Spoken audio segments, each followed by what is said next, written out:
যে খবরে নজর রাখবো, আরজিকর কাণ্ডে ফের পথে junior doctors front. College square থেকে শ্যামবাজার পর্যন্ত মিছিলে সামিল সাধারণ মানুষ সহ বিভিন্ন সংগঠন।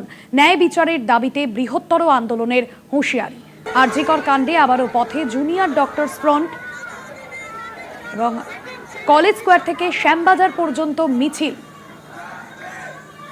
স্লোগান তুলে হাতে প্ল্যাকার্ড নিয়ে মিছিলে সামিল হয়েছেন মানুষ সহ বিভিন্ন সংগঠন। সাধারণ মানুষ সহ বিভিন্ন সংগঠনের তরফে ইতিমধ্যেই সেই মিছিলের ছবি আপনাদের সামনে তুলে ধরলাম।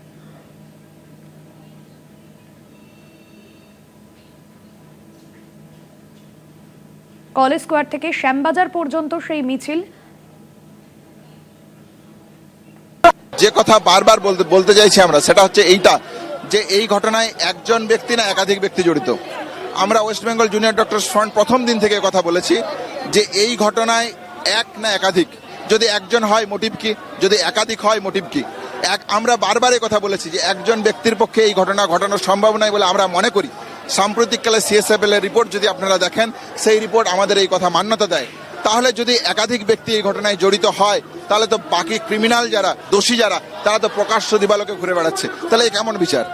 যদি একজন ব্যক্তি সঞ্জয় রায় একুশড হয়, তাহলে তার মোটিভ কি ছিল, উদ্দেশ্য কি ছিল? সে একজন সিভিক ভলেন্টিয়ার, সে এই হসপিটালের কেউ নয়। আবার যদি এই ঘটনাকে 9 আগস্টের ঘটনাকে কেন্দ্র করে যদি আপনি সিবিআই এর প্রাইমারি চার্জশিট দেখেন, তাহলে দেখতে পাবেন যে এভিডেন্স ট্যাম্পারিং এর কথা, ইনভেস্টিগেশন হাসাপের কথা, এভিডেন্স ডিস্ট্রাকশনের কথা, আমরা যে কথা বলেছিলাম সিবিআই এর প্রাইমারি চার্জশিটে সেই কথাই উল্লেখ আছে। তাহলে সেই যদি হয়, তাহলে সন্দীপ ঘোষ এবং টালা থানার ওসি জামিনে মুক্ত কেন? সাপ্লিমেন্টারি চার্জশিট কোথায়?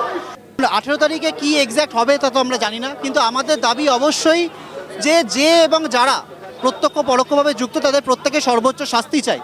কিন্তু যদি শুধু সঞ্জয় রায় যদি একা এটাতে গ্রেপ্তার করা হয়েছে, তার বিরুদ্ধে শাস্তি দান হয়, অবশ্যই সঞ্জয় রায় যে জড়িত সেটা নিয়ে তো কোনো সন্দেহ নেই, যা বায়োলজিক্যাল তার শাস্তি হোক, সেটা তো অবশ্যই একটা ব্যাপার।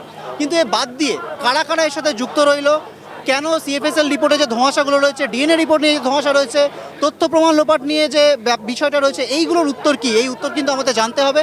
এই উত্তর জানা ব্যতীত কিন্তু আমাদের সহকর্মী বিচার পাবে।